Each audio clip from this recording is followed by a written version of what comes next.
Hello, everybody. It's so nice to be able to hit record. This is Jennifer Mulholland, and I'm joined with my partner, Jeff Shuck.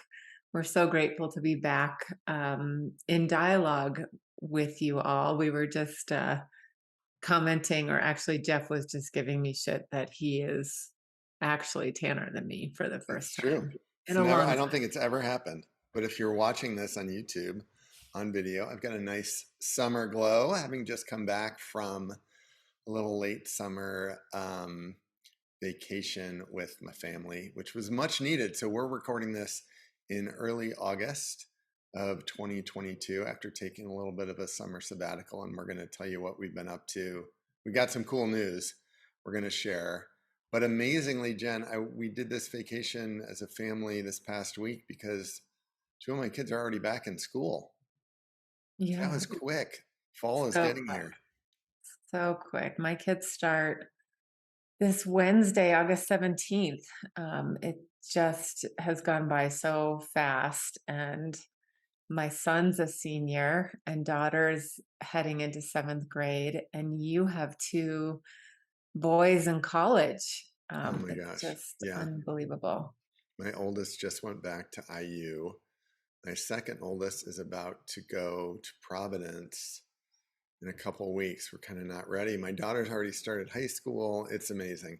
It's amazing how quickly summer went. And it's amazing also we have had a great summer at Plenty. We have done some very cool stuff. We wanted to update everyone on what we've done since we've last talked to you, and then talk about a really cool project that we're working on right now that we hope to engage you all in, and that we hope you will all find supportive and helpful and something to pass on to friends. So, Yeah, well, it's definitely been, I think, a summer of walking the talk and committing to yeah, closing any gap that exists with the life and lifestyle we want to create for ourselves and others in the spirit of plenty, of balancing personal vacations and, travel and family time coupled with really incredible client engagements, growing our team and putting a lot of new thought, or I would say revisited thought, because it's not new, of how we up level our actualization of what we want to see in the world. So I took almost a month off of being here in Park City. I didn't take a month off of work, but was back east for a good chunk of that time at my favorite place in Maine and New Jersey, visiting family. And, you've had the opportunity to travel as well, and then coming back to our respective homes and places to ground and reunite in heart space where we've hosted some pretty amazing retreats and clients. So maybe we'll just give a quick update about what happened a couple weeks ago, or if you want to talk about Lantern that we had over the summer, maybe we'll start there. yeah. Well, actually, I want to start with what you just teed up, which is I think we've shared this on the podcast before, but in 3 or 4 years ago, we made the decision around the 4th of July that we'd take a summer break and take a week off and literally close down the office. And it's just been so brilliant. It's such a brilliant decision. And this 4th of July, we hosted, I know you did a lot of fun things in Maine, but my family outside of Chicago and Indiana hosted a whole bunch of friends and relatives. And a couple different times I shared with people that we had the week off. And it's interesting because I feel like it's sometimes two groups. Jen, I don't know if you've experienced this, but sometimes people are like, oh my gosh, that's a brilliant decision. I need to do that too, and with my team or with my work. And then other times I share that and I get kind of that passive aggressive, like, oh, that must be nice. Must be nice to get a week off. And I feel like it's kind of worth saying, particularly with some of the other subjects that we're going to talk to, not all these decisions are easy. Took some work for us to get to a few years ago, because for us, our revenue comes from our time and having time with clients and working with people like you listening to this. And so if we say we're closing down for a week, it means we're not paying ourselves, and we're not paying our team, we're not earning money to keep our, the company open, and it means sometimes we have to work harder other times. So I think what I'm just trying to point to is sometimes these decisions, which now feel like brilliant and easy, and every year we get to the 4th of July and we say, oh, it's so awesome that we take all week off and we're so grateful for it. But, those are choice points about deciding who we want to be and deciding what we want to prioritize. And they're always easy looking back at them. But, when you're walking through them at the time, I think 4 years ago, we took some time to slow down and really think about whether we could even do that, and now Yeah. it feels like it's brilliant. Yeah, well, I would say we still pay our team during that time True, and true. pay ourselves. So for those of We're you not listening, earning anything, let's but just we're correct paying. that possible perception of interpretation. Um, yeah, I think what feels so good about our work and commitment to walking what we share, that it's not easy and it's worth it. And what we're really learning is that we just cannot give what we don't have.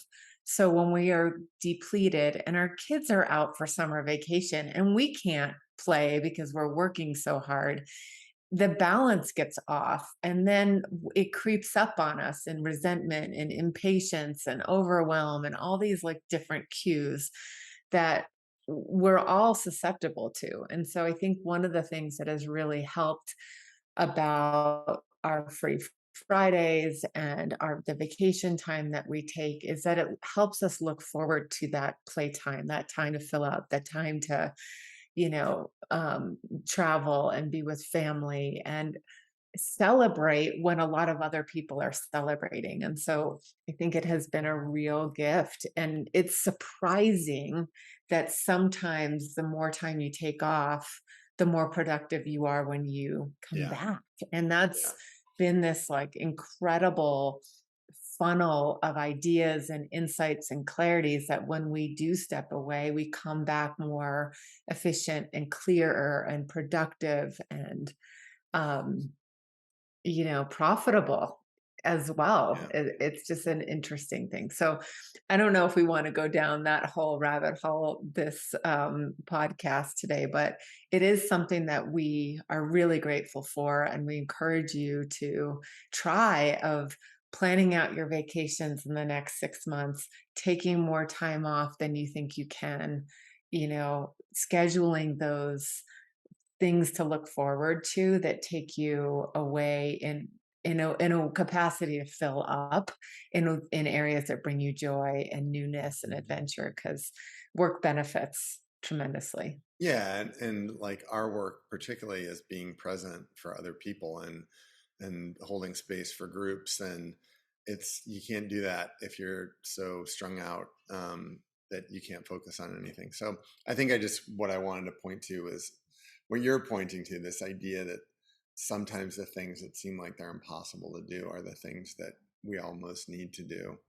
So, what we did besides take a little summer break, I think our last podcast episode was a couple months ago, and right before we went on a summer break, we had a conversation that we held with our friends in Sweden and talking to them about using nature as a tool for conscious leadership. And we've had a couple great experiences this summer of hosting groups at Heart Space and doing that and using nature as a tool to create consciousness and presence and alignment and strategic direction.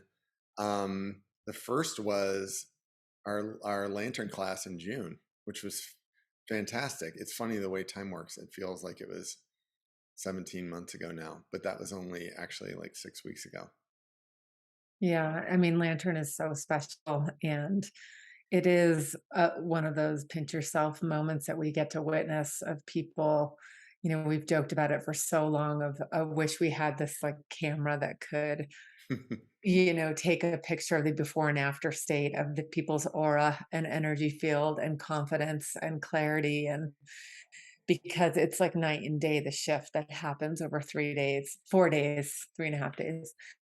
in the company of strangers. And so it has become so enjoyable to witness what transpires inside and out of these leaders. We had capped it at 16, and we've been having to extend that to 20 because we fortunately have a lot of interest and waiting lists now. But it is it is something that's so dear to our hearts, is this conscious leadership development and helping people realize their worth and realize who they are and where they lean in and what they care about. And um, it just doesn't get old. So It doesn't. It doesn't. And then from there, we're just coming off a an absolutely wonderful experience with a fantastic group of leaders.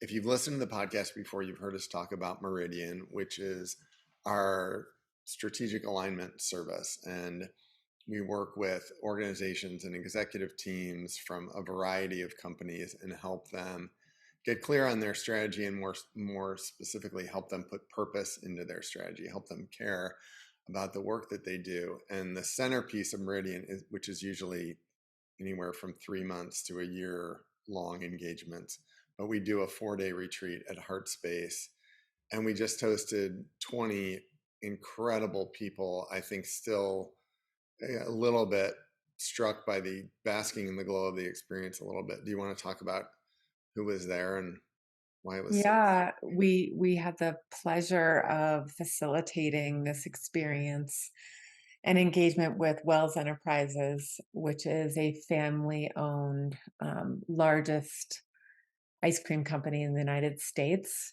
And we had their owners and C-suite and executives and managers come to really slow down to think about what matters most now, what makes them unique, and what difference they want to make in the world.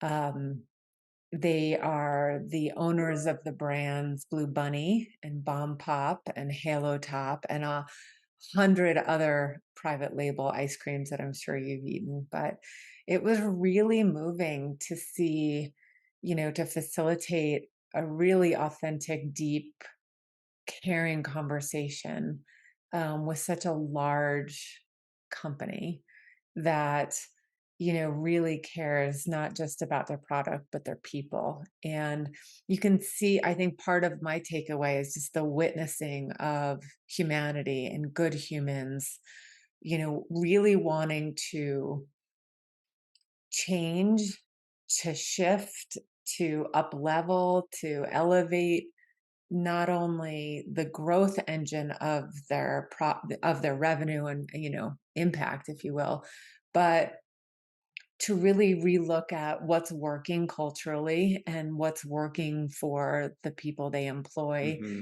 and the community they support. Because in Lamars, Iowa, which is where their plant lives, it's the largest, I believe, ice cream plant in the world, I believe. Um, it supports a small community of 10,000 people in that area. And the obligation and the intention that comes out from the leaders that really want to continue that support and feel that responsibility to not only sell more delicious ice cream, but to support community like Mars and the people that are making a living in that town, and beyond, is really moving. And it felt so Yeah. genuine. And and there were meaty discussions that, like any large organization or any organization, every organization and company, even plenty, we all have our shit. We all have stuff that comes up. We all have stuff that needs to be looked at, that's kind of lurking under the surface, that may not be super comfortable to talk about. And just really salute the bravery and the courage and the honesty to share. 16 men and 4 women came, and they all just showed up fully to help re-architect what as we call it, the backbone of strategy, purpose, passion, and possibility, what that looks like for them in the future. Yeah. What are we here to do and why does it matter? And like, look, we've had some great teams come through Heart Space. We've had some great teams come through this year. I mean, Ambassador Bacchus coming in a couple months ago, and this Wells team was the most impressive of any team that we've hosted, and we keep saying that about every team that we work with. This to it's a $2 billion company. They have 4,000 people, and for executives like that to lean in and say, let's make sure that the work is meaningful for our staff and for our not just our salaried employees, our hourly staff. Let's make sure that we're walking the talk for the next 100 years. It's really, really moving. And I would add, we actually put this in our newsletter on Friday, just a little blurb with the team and the work we did. And we got a comment back. Someone said, wow, if you're working with ice cream right now, you're maybe out of touch with the problems of the world. And I just would say I could not disagree more with that. And this is something we've talked a lot about on the podcast. We're really proud of our experience working with nonprofits and idealists and with that sector. Hmm. We have to harness business for change. If you're waiting around thinking the government is going to change the world for the better for you, you haven't been paying attention. We need the corporate sector to stand up and not just take responsibility for problems it may have caused, but to take responsibility for the health and well-being of its people. And that's like why we salute Beam Centauri, why I loved working with Wells and hope to continue working And with them. Horton Insurance Group. Yeah, I mean, Yeah. yeah, exactly. Yeah. Like there are a lot of business people out there who are just as concerned with purpose as they are with profit and can see how the two coexist. And it's really, really Yeah. meaningful to be a part of. And I know in the next few months or in the next, couple quarters, we'll get probably Adam Baumgartner, Liam Colleen, Mike Wells, that team. We'll get someone from that team on to talk more about their experience. But it was really cool and inspiring. It's always inspiring to be around people who are trying to be their best selves. Yes. And it's an interesting dynamic that's different from the nonprofits we work with, which we're always in witness of is just this need to move faster too, to move in a way that's meaningful, but that we can get out of our own way to execute the vision and the change that we want to see. I think unfortunately we're in this massive shift that a lot of the large nonprofits are moving too slow.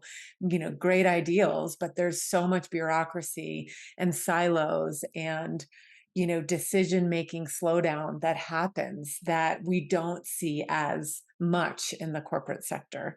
And so, there's just an interesting opportunity for cross pollination and re-looking at, like, if we really want to make this world a better place, what's the leverage, what's our ability to influence the change that we can have in our industry or in our sector or in our you know focus. And so I don't know, I think it feels a bit defensive when we get comments like that because we have seen the underbelly of companies and people like Wells Enterprises and Beam Centauri in the spirit industry really do good and do well at the same time. Yeah, So, and we need uh, everybody. Everyone has a part. Every part matters.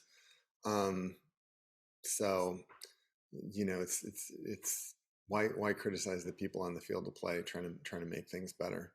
And so this is kind of becoming the summer Ramblecast, which we love the right. Ramblecast. So our third big topic is we are Yay. well underway on a project that we have dreamt about and wondered about and planned about and procrastinated on and talked ourselves out of a couple times. But it's started. It's really literally started. And what is that project, Jen? Tell us. We're writing our first book. It's happening. Yay. We are Literally so, writing, not just planning. The oh writing my has gosh, started. We're knee so deep into it. fucking psyched and proud of us, There's honestly. there's the This tag. has It's just amazing. this has been a dream individually, independently for so many decades. I mean, I remember as a young child, like at 10, like putting in my thing, I want to be a writer Oh someday, yeah. Yeah, me and too. you had the same thing, like just this yearning too. And we've written, we speak, it's our nature, it's our way. And yet once, you put your mind to something, it just is, it absolutely can to come to fruition. The timeline is always mysterious, and I'm just so grateful we're at where we are right now. We have submitted 2 chapters or a chapter and a half so far and well underway, in making that first draft complete in the next couple weeks. But 3 weeks, a draft manuscript in 3 weeks. And so we wanted you to know, we know that the people who listen to the podcast are absolutely our most loyal supporters and engaged community. So we wanted to let you know it's finally happening. We've been working with a wonderful set of coaches, a group called Modern Wisdom, who's taken us through this process. And we wanted to share a little bit about the process, a little bit about what the book is about, what we're kind of learning so far as we go, because it's been interesting. And I think we're pretty open about the fact that we use coaches ourselves, even as we coach other people. We have a business coach. This, it's they are publishers, they're not coaches, but they are, yes, they're acting as our coach, but they're we've giving us a hired lot of coaching. publishers to help Yeah. us bring it to print. Yeah. So the book is going to be about the four lights of conscious leadership, which you've heard us talk about a lot when you hear us talk about Lantern, and what this yearning is that we have as people to be our best selves, to when we get that feeling that there's more waiting for me, what do I do with that feeling? And that's what we're trying to guide people through in this book. Yeah. And we've been speaking about these principles. I mean, they downloaded to us almost 8 years ago or more, and really kind of coming from our own leadership and learning journey, and we're still learning it. But they serve as touchstones, as a guidepost, if you will, when we're trying to navigate life and it's messy and it's confusing and it has good days and shitty days. And how do you really, find your way through leading yourself and leading others in a very aware, aligned, and intentional way. And that's kind of our come from. I think it's the it's what we share, it's what we guide at Lantern, our leadership retreat, as we head into our 8th year of leading executives from around the world through a process of becoming a more conscious leader. And they work and they take the pressure off. And so I think for us, it feels so natural.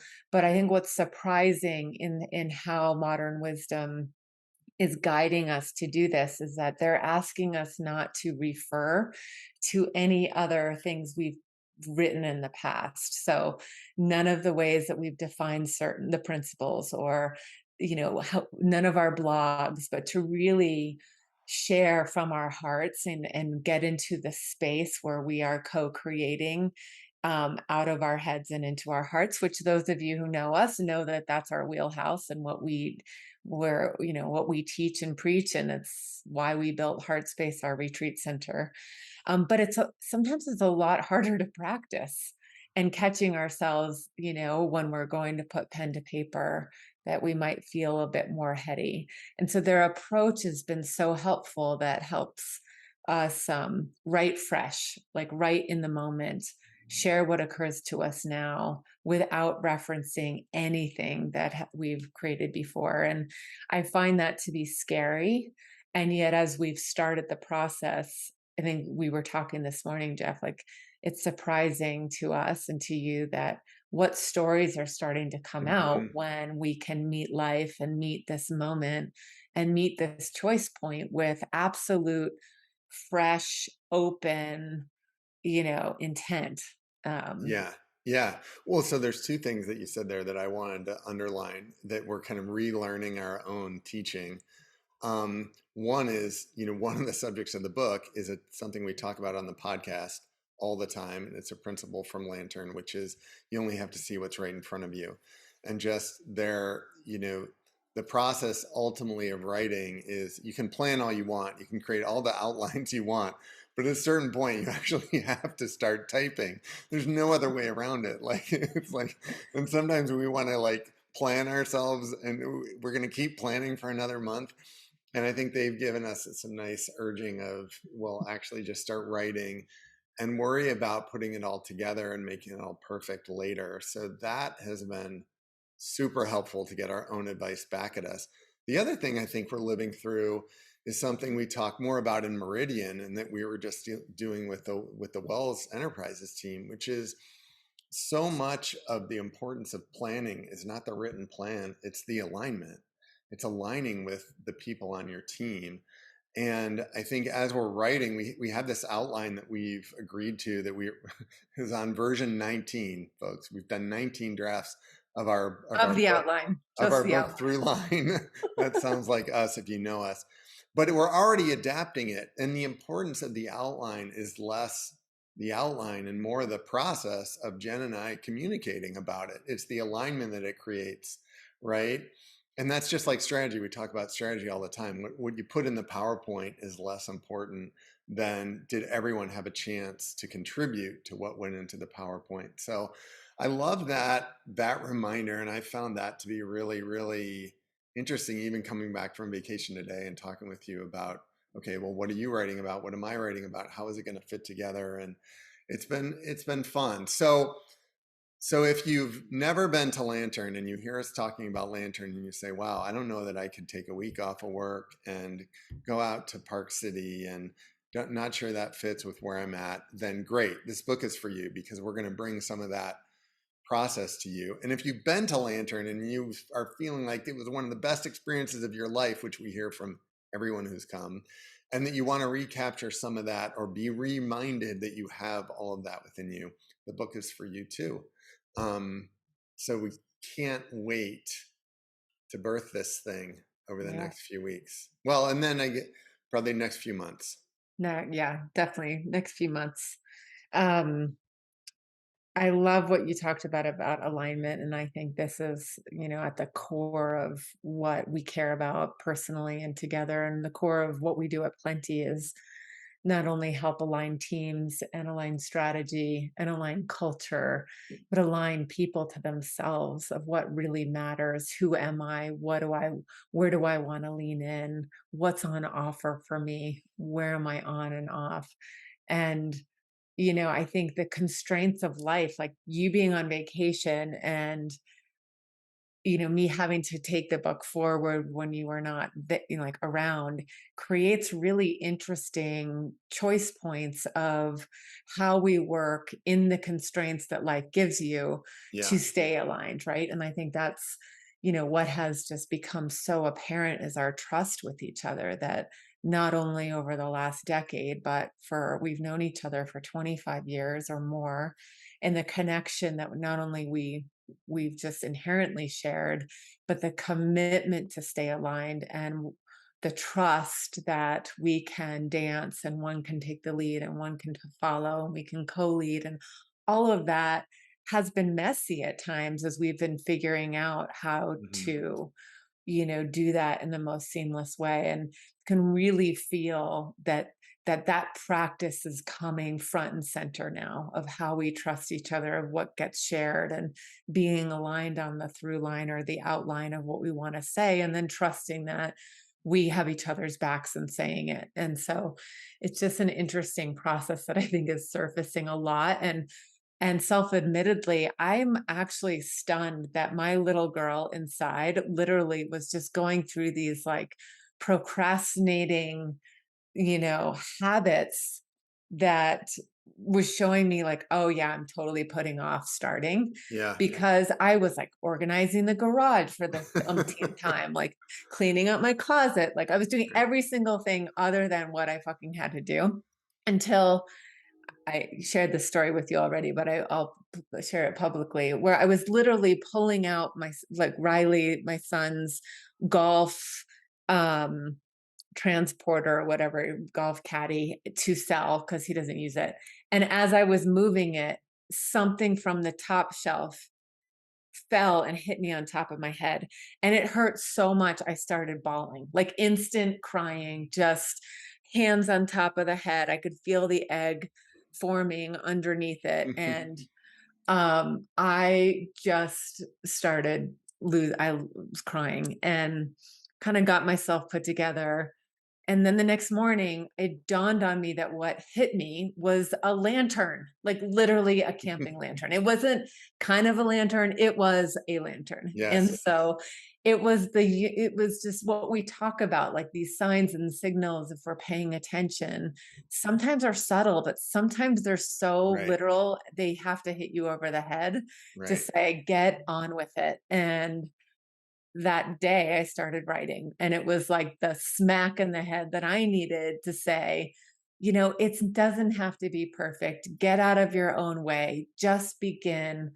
You have everything inside of you to offer. And that's exactly the message that we share, we teach. And it's humbling and it's human that we're walking that teaching right along with everybody else and Yeah, I mean, I think part of that journey. when you get physically clubbed by the subject of your book, that is the sign. Yeah, and you cannot make it up. I mean, I think my clubbing was more metaphorical in that, as you kind of referenced earlier, we had to get to through line version 18, so outline version 18 last week when I was on vacation with my family, and I hated that. I hated that. I totally hated it. I totally wanted to not like the outline because my little boy wanted to be part of it, and that was a sign. Like I've learned through our work, when I'm that reactive to something, it's totally about me, and it's not about what else is out there. And I trust what you're doing. And we had spent 17 previous versions on it, right? And I knew there was a 19 to come, which there was, and I'm sure there'll be a 20 and a 21. So that was the kind of sign for me of like, yeah, I don't need to be grinding about the order of the bullets. It's just time to get going. And so more to say. We're going to be updating you as we go. The idea is the draft is done in a few weeks, so that'll be the end or the beginning of September 2022, and then there's edits and rewrites and revisions and a whole bunch of stuff. But our hope is that on winter solstice, December 21st, 2022, we have a manuscript done that we're going to announce to you. Again, is going to print. So more to say. And over the next couple of months, I think we'll be talking to people about the journey and what we've learned and how you can support it. And we're probably going to be asking you for some support because this is new to us of how we get the book mhm. out, and we want to get it out to as many people as possible. So thanks for listening to that part of the story, and we're excited to share the journey with you. Yeah, and hope you've had a great summer. And if you have another few weeks to enjoy, do it. Do what makes you light up, and we really appreciate you listening. And we hope to hear from you soon. Let us know if you like this podcast and pass it on. We'd appreciate it. And we'll see you soon. Have a great day, everybody. Bye, gang. Thanks. Bye. Thanks for tuning in. Join the conversation and learn more at www.plentyconsulting.com.